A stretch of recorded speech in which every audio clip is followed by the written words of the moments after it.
कि बात होगी। विश्व बिरादरी को यह बता देना चाहता हूं, विश्व बिरादरी के ब्रैकेट में असल में लिखा हुआ था अमेरिका। विश्व बिरादरी को यह बता देना चाहता हूं, कश्मीर में मध्यस्थता की बात कर रहे थे ना, कि बात तो होगी लेकिन पाक ऑक्यूपाइड कश्मीर पर होगी सिर्फ। आगे खबर देख लीजिए, उसके बाद आपके पास आता हूं। न्यूक्लियर ब्लैकमेल पर प्रधानमंत्री नरेंद्र मोदी का बड़ा बयान। एटमी ब्लैकमेल की धमकी हवा हो गई है, धमकी आकाश से पाताल तक। एक ही आवाज, भारत माता की जय। प्रधानमंत्री नरेंद्र मोदी ने कहा कि आज गगनभेदी आवाजें हैं, भारत माता की जय। और ये ब्लैकमेल जो है इसकी हवा निकल गई। ये इसके मायने क्या है? मतलब कोई ऐसा ये जो बार बार कहा जाना, देखिए न्यूक्लियर नहीं है ऐसा नहीं है, उसके पास न्यूक्लियर है, लेकिन ये धमकी तो क्या फिर वो जो डेटरेंट दुनिया करती रही, ये डेटरेंट गया भाड़ में। एक हद के बाद हमारे आत्म स्वाभिमान से बड़ा कुछ नहीं।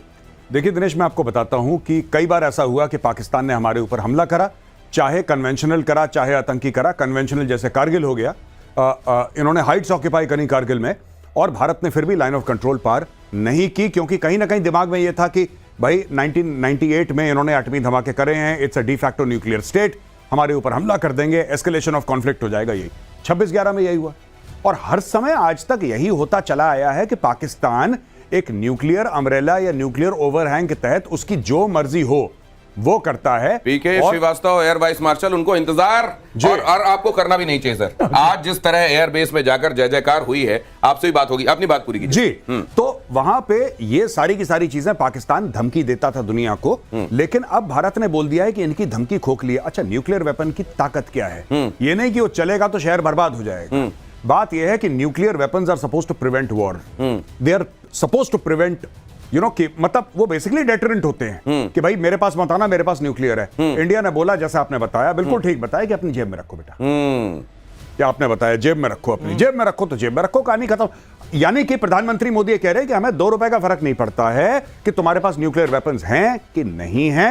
अगर तुमने कुछ करा तो हम फिर जवाब ब्रह्मोस देगा, हम जवाब नहीं देंगे, जवाब ब्रह्मोस देगा। कई बार आप जब 2 रुपए कहते हैं, हाँ, तो मुझको तो लगता है पाकिस्तानियों के हिसाब से आप इतनी बड़ी रकम बोल देते हैं कि वो 2 रुपए के लिए लालच में आ सकते हैं। बहरहाल ये खबर देखिए जरा। प्रधानमंत्री नरेंद्र मोदी जब पहुंचे तो एयरबेस पर रखे थे S-400, वो S-400 जिनको नेस्तो नाबूद करने का दावा पाकिस्तान कर रहा था। आदमपुर एयरबेस पर MiG-21 भी रखा था। देखिए यह खबर। जयकारे लगाकर वायुवीरों ने पीएम का स्वागत किया। एयर वाइस मार्शल पीके श्रीवास्तव हमारे साथ जुड़ गए। सर, ये एयरबेस बहुत चर्चा में था और बड़े दावे उधर से हुए थे। प्रधानमंत्री नरेंद्र मोदी का यहां पहुंचना आप भी देख रहे होंगे, जरा वहां पे बैकग्राउंड में भी क्या क्या दिखाई दे रहा है? बैकग्राउंड में वही दिखाई दे रहा है जिसको उन्होंने कहा था हमने क्षतिग्रस्त कर दिया है, नष्ट कर दिया है। MiG-29 अपग्रेडेड वर्जन वहां खड़ा था, S-400 खड़ा था, और सारे वायु वीरों का आपने देखा जो हर्षोल्लास था, जो जोश था, उसमें किसी के चेहरे पर कोई शिकन थी? अगर आपका एयरफील्ड बर्बाद हो चुका है, उसको डैमेज हो चुका है, हैंगर्स डैमेज हो चुके हैं, तो क्या आपको ऐसा माहौल दिखेगा? तो ये उसका एक आपका टाइटल है शो का, प्रतिशोध। ये उसका प्रतिशोध था कि ये देखो हम वहीं खड़े हैं जहां तुम कह रहे थे बर्बाद किया। अब आता हूं इनकी बातों पर। ये जो बातें करते हैं झूठ का जो वो फैलाया हुआ है, तो जिसे कहते हैं ना कि बड़ा हमारे पास पौवे पौवे नहीं है, हम यहां मार देंगे वहां मार देंगे। कहां मार देंगे आप? जिससे पहले आप मारेंगे हम पहुंच जाएंगे मारने के लिए। आप चिंता नहीं करिए, हमारे पास सटीक निशाना भी है और जहां आप हैं वो पता भी है। बाकी तो सब लोग जानते हैं, और बहुत मीडिया में ये भी चर्चा हो चुकी है और बहुत सारे एनालिस्ट कह चुके हैं कि ये भारत की जीत है और पक्की वाली जीत है। ये पक्की वाली जीत वो भी है जहां आप वो तस्वीरें देख रहे हैं ना, जहां वह पता नहीं चल रहा है कि यहाँ रेडिएशन हुआ है कि नहीं हुआ है, कोई इजिप्ट से विमान आया है कि नहीं आया है, यहाँ क्या हो गया है। ये जरा ये जो चल रहा है ना, ये भी ऐसा घाव है ना, जो दिखाते बन रहा है ना, बताते बन रहा है ना, सहलाते बन रहा है। जरा देखिए, जहां पहुंचे प्रधानमंत्री नरेंद्र मोदी, वो आदमपुर एयरबेस बहुत अहम है पाकिस्तान के लिए। काल रहा है ये आदमपुर एयरबेस, 1971 में यहीं से पाकिस्तान को सबक सिखाया गया था। ये आदमपुर एयरबेस, सर आप जरा ये बताइए हमारे लिए कितना महत्व का है ये? आदमपुर एयरबेस की जो लोकेशन है, आपको बता दें, एक बार हमारी भी तैनाती वहां हो चुकी है। हम लोग तैनात थे। ये हमारा बहुत ही सेंट्रली लोकेटेड, बहुत फॉरवर्ड एयरबेस है, जहां से हम कोई भी स्ट्राइक कर सकते हैं, और वह पाकिस्तान की हर वो एयरफील्ड जो मैटर करती है इसकी जद में है। तो इसलिए ये एयरबेस अगर वो नष्ट करने की कोशिश कर रहे हैं और करना चाहते थे, तो मैं उनको दाद देता हूं। कोशिश तो करते, लेकिन क्या कोशिश करते? इनका जो इन्होंने भय का क्या न्यूक्लियर का और मामला सजा रखा था उसको तो क्लियर कर दिया गया और यह बताया गया कि तुम्हारे डर के आगे हमारी जीत है, तुम्हारे डर के आगे हमारी जीत है। और ये आदमपुर वहां के लोगों को बहुत दिनों से आदमी बनाता रहा है, क्योंकि वहां तो बहुत सारे लोग ऐसे हैं जिनको अगर आप ध्यान से ना देखें तो आदमी जैसे दिखाई देते हैं, इसलिए ये आदमी बनाता है ये एयरबेस। जरा देखिए किराना हिल्स में कथित धमाके की ये बड़ी खबर। Major general retired GD Bakshi का बड़ा बयान। सरगोधा में मिसाइल हिट के बाद बड़ा फ्लैश हुआ। जीडी बख्शी कह रहे हैं किराना हिल्स के टनल में 7 न्यूक्लियर वॉरहेड होने की अटकलें। जीडी बख्शी ने यह भी कहा कि अगर यह सच है तो पाकिस्तान के 5-6 न्यूक्लियर वॉरहेड गए।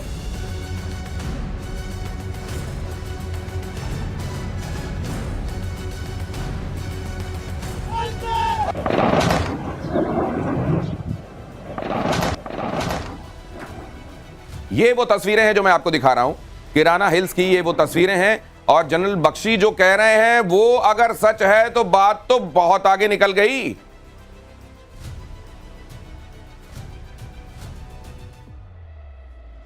इंटरेस्टिंग खबर आई है, पुष्टि नहीं हुई है अभी तक, अटकलें लगाई जा रही हैं कि हमारे जो मिसाइल ने सरगोधा में हिट किया था, इतना बड़ा फ्लैश हुआ था, हम भी सोच रहे थे ये हुआ क्या है। कुछ ऑर्डिनेंस गई है लेकिन इतनी बड़ी जबरदस्त ऑर्डिनेंस लगती है। तो एक अटकल लगाई जा रही है कि उनकी वहां पे टनल थी जहां उन्होंने 7 न्यूक्लियर वॉरहेड स्टोर किए हुए थे।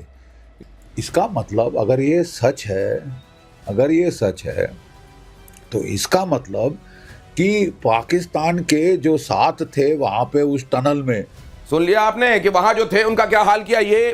ये तो अभिजीत बहुत मतलब ये तो बड़ा अलार्म। और पाकिस्तान की तरफ से इसमें कुछ ना कहा जाना, चुप रहना, जरा इसके मतलब भी समझाइए।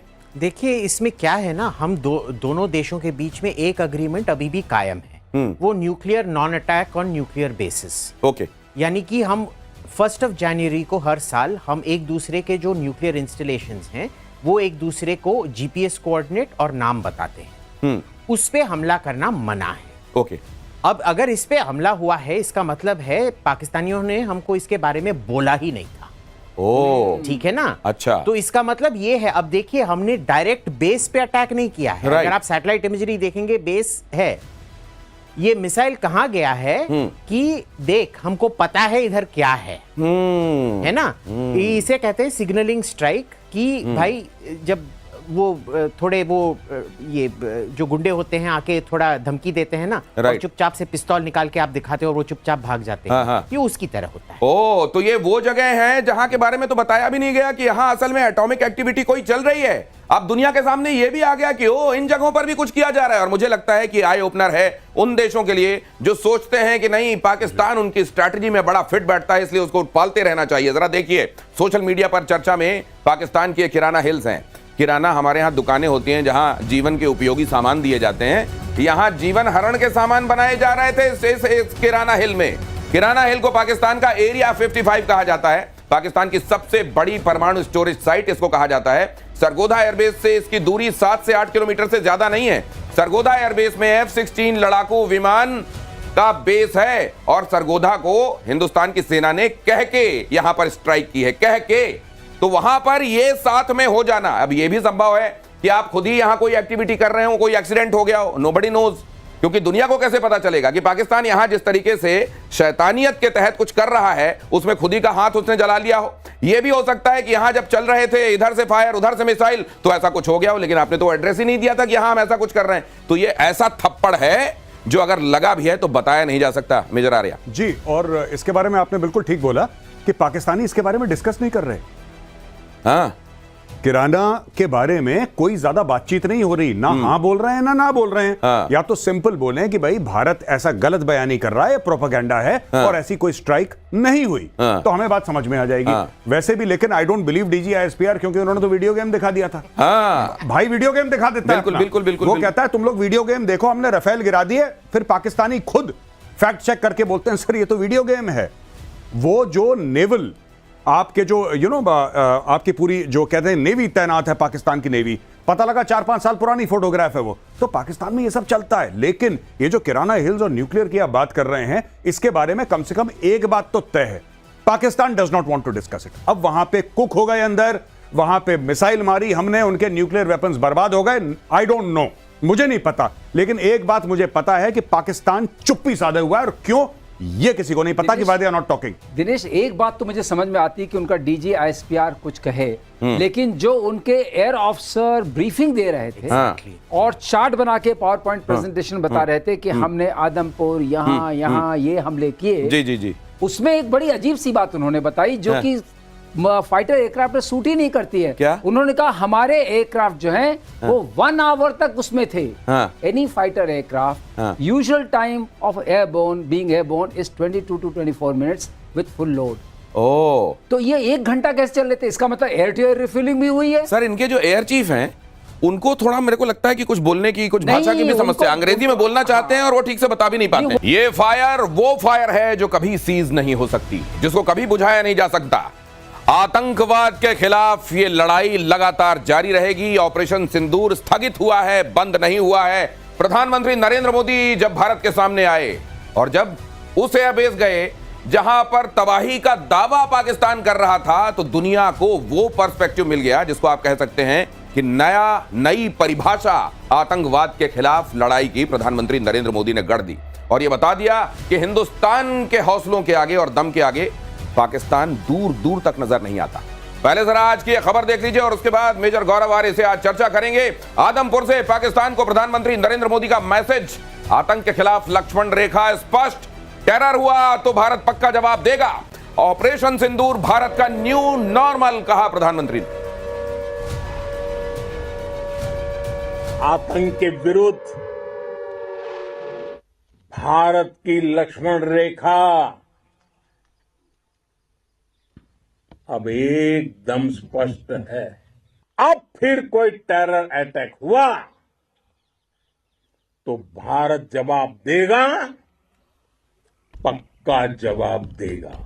और अब तो ऑपरेशन सिंदूर भारत का न्यू नॉर्मल है। और आतंक के खिलाफ एक्शन पर प्रधानमंत्री नरेंद्र मोदी के 3 सूत्र, शत्रु के खिलाफ अब 3 सूत्र तय हो गए हैं। आतंकी हमला हुआ तो अपनी शर्तों पर जवाब दिया जाएगा। न्यूक्लियर ब्लैकमेल नहीं सहेगा भारत। आतंकी आका और आतंक परस्त सरकारों में कोई भेद नहीं होगा, दोनों को एक तरीके से देखा जाएगा। मुझे याद आ रहा है मेजर गौरव आर्य से जब ये पहलगाम वाली घटना हुई थी और हम लोगों ने ये चर्चा शुरू की थी, मेजर गौरव आर्य ने एक बात स्पष्ट कही थी कि प्रधानमंत्री नरेंद्र मोदी जी को एड्रेस करते हुए उन्होंने कहा था कि नरेंद्र मोदी जी, इसी दिन के लिए सेना में हम भर्ती होते हैं, यही वो वक्त है, हमको आज्ञा दीजिए, हमको मौका दीजिए और एक बार पाकिस्तान को बताने दीजिए कि उसकी औकात क्या है और हिंदुस्तान की हैसियत क्या है। और मेजर गौरव आर्य जी, ये हुआ, आपकी तो मुराद पूरी हुई जी। मैं ये जानना चाहता हूं कि ये प्रधानमंत्री नरेंद्र मोदी, बीच में कई तरह की बातें आई, ये सीज फायर क्यों हुआ, क्या हुआ, हम तो उधर आगे जा रहे थे, फिर बीच में क्या हुआ, क्या हमको यहां सीज फायर करना चाहिए, वगैरह वगैरह वगैरह। आपके दिमाग में ये जो बातें कल प्रधानमंत्री नरेंद्र मोदी ने आज आदमपुर में जो कहीं, अंडरलाइन करने वाली बात आपको क्या लगी? देखिए, मुझे ऐसा लगता है कि जो उन्होंने बोला ना कि न्यू नॉर्मल हो गया है, और उन्होंने ये बताया कि साहब देखिए, अगर आप हमला करेंगे फिर किस प्रकार से रिटेलिएट करना है, कब करना है, ये उन्होंने क्लियर कर दिया। और ये जो एयरबेस है आदमपुर का, इधर जाने का सबसे बड़ा जो महत्वपूर्ण मैं समझता हूं कि पाकिस्तान ने प्रोपेगेंडा करा था कि ये बेस हमने पूरा बर्बाद कर दिया और S-400 हमने बर्बाद कर दिया। और प्रधानमंत्री जी की बहुत खूबसूरत एक शानदार फोटोग्राफ आई, पीछे S-400 खड़ा हुआ था और वहां पे सारे फाइटर जेट्स थे और वहां पे वो संबोधन कर रहे थे। तो मुझे ऐसा लगता है कि बहुत बढ़िया इनकी तगड़ी विजिट रही है। जहां तक आपका सवाल है कि साहब आपने उस दिन बोला था और आपकी मुराद पूरी हो गई, डेफिनेटली पाकिस्तान को जितने भी फाइटर जेट्स के हमारे हार्ड पॉइंट्स थे, जितने भी जेट्स थे और जितने भी हार्ड पॉइंट्स थे, मुझे लगता है इन्होंने जो करना था एक्सपेरिमेंट सारा का सारा पाकिस्तान पे करा है, सारा का सारा, कुछ कसर नहीं छोड़ी कि ये वाला नहीं चला तो ये वाला नहीं चला, उन्होंने बोला सब चलाओ एक बार। और एक बात और समझ लीजिए कि भारत अभी तो उतना बता भी नहीं रहा है, क्योंकि भारत को बड़का मारने की आदत नहीं है, बड़े बड़े बोल बोलने की आदत नहीं है। भारत ने जितना मारा है असल में उससे कम ही बताया है, और उसकी वजह 2 हैं। एक तो हमारा चरित्र ऐसा नहीं है कि हम इस तरह की बातों को बड़ा बढ़ चढ़ कर बताएं। हमारी भुजाओं की ताकत अपने आप में इस बयान का इसको जोर जोर से बताती है कि हमने किया क्या है। आज वहां से जो तस्वीरें आ रही हैं अलग अलग जगहों से, पाकिस्तानी खुद जो तस्वीरें भेज रहे हैं उनको देखकर दुनिया को अंदाजा हो रहा है। लेकिन अभिजीत अय्यर मित्रा हमारे साथ जुड़ रहे हैं। ये अभिजीत जी, इसका सिग्निफिकेंस, स्ट्रैटेजिक सिग्निफिकेंस, दुनिया में परिभाषाओं के हिसाब से, क्योंकि कुछ एक परिभाषाएं हैं जो दुनिया में काम करती हैं, डेफिनेशंस, भारत का ये न्यू नॉर्मल दुनिया के लिए क्या संदेश? देखिए, ये संदेश बहुत साफ साफ है कि आप हम पे अंतर्राष्ट्रीय दबाव नहीं डाल सकते हैं। कल जो प्रधानमंत्री ने स्पीच दिया था वो बस पाकिस्तान के लिए नहीं था, वो सबसे ज्यादा तो ट्रंप के लिए था, क्योंकि ट्रंप ही बोल रहे थे ना कि क्या हमने जबरदस्ती डील करवाया, ट्रेड का धमकी दिया। तो प्रधानमंत्री ने क्या बोला? Trade and terror can not go together. दूसरा उन्होंने क्या बोला कि आप ये न्यूक्लियर ब्लैकमेल अपने ही पॉकेट में रखो, हमारे को कोई दिखाने की जरूरत नहीं है। इस बार ठीक है, तुम्हारे को थोड़ा भीख देने के लिए कर दिया, अगली बार हम कुछ नहीं करने वाले हैं। तो जब साफ साफ पब्लिक में बोल दिया गया है ये सब, आप देख लो अगली बार तो ये धमकी चलने वाली नहीं है। तो ये बहुत एक, और आपने जो बात कही सर, उसी में जोड़ रहा हूं, एक और बात कही गई